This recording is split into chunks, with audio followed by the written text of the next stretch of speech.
ప్రతి ఆగస్టు 15 ఎర్రకోట నుంచి మనమందరం ఇచ్చే నినాదం జై హింద్. జనగణమన కంప్లీట్ కాగానే మనమందరం గుండెల నిండా ఊపిరి పీల్చుకొని పిడికిలి బిగించి ఇచ్చే నినాదం జై హింద్. మన ప్రధానమంత్రులు వాళ్ళ ప్రసంగాలు ముగించిన తర్వాత ప్రజలందరినీ ఉద్దేశించి చెప్పే నినాదం జై హింద్. ఇదే జై హింద్ అనే నినాదాన్ని సుభాష్ చంద్రబోస్ ఆజాద్ హిందూ ఫౌజ్ యొక్క యుద్ధ నినాదంగా మార్చాడు. ఇంతకీ ఈ జై హింద్ అనే నినాదపు సృష్టికర్త ఎవరు? దురదృష్టవశాత్తు మన చరిత్రలో ఆయన అజ్ఞాతంగా పడి ఉండిపోయాడు. మనకి ఎవరికీ తెలియదు ఈ దేశభక్తుడి పేరు.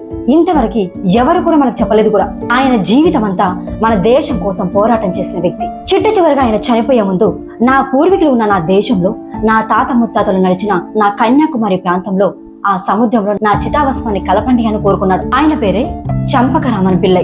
ఈయన గురించి ఎవరికి తెలియదు, కానీ ఈయన నాయకత్వంలో జరిగిన పనుల వల్ల మనకి స్వాతంత్రం వచ్చింది. బాల గంగాధర్ తిలక్ గారిని ఈయన ఒక దేవుడిగా కొలిచేవారు. తిలక్ గారిని పోలీసులు అరెస్ట్ చేసి తీసుకెళ్తున్నప్పుడు చంపకరామన్ పిల్లై నేను నా దేశం కోసం ప్రాణాలు అర్పిస్తా అని ప్రతిజ్ఞ చేశాడు. చంపకరామన్ పిల్లై స్విట్జర్లాండ్ లో ఉన్నప్పుడు ప్రో ఇండియా అనే ఒక న్యూస్ పేపర్ నడిపించేవాడు. ఇంటర్నేషనల్ ప్రో ఇండియా అసోసియేషన్ అనే ఒక సంస్థని స్విట్జర్లాండ్ లో ప్రారంభించి అక్కడ ఉన్న భారతీయ యువతనంతా ఏకం చేసి 1914 మొదటి ప్రపంచ యుద్ధం జరుగుతున్న టైంలో ఎవరూ ఊహించలేని ఒక పని చేశాడు.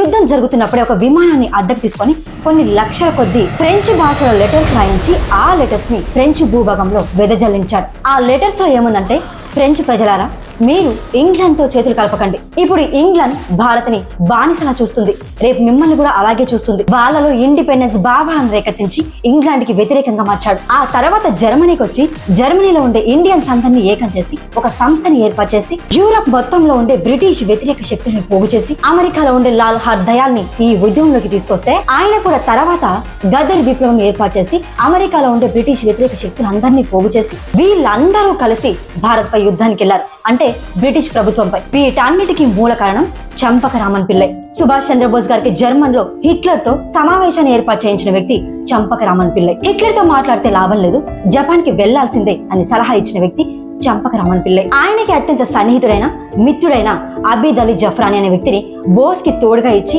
జపాన్ పంపించాడు. ఎంతమందికి తెలిసి విషయాలు చెప్పండి. సుభాష్ చంద్రబోస్ గారు చేసిన ప్రయత్నానికి సహాయం చేసిన వ్యక్తితను. చంపకరామన్ గారు ఎవరిని కలిసినా మొదటిగా జై హింద్ జై హింద్ అనేవారు. ఈ విషయాన్ని గమనించిన అబీద్ అలీ జఫ్రాని ఈ పదం మీద బాగుంది అని చెప్పి బోస్ గారికి చెప్పారు.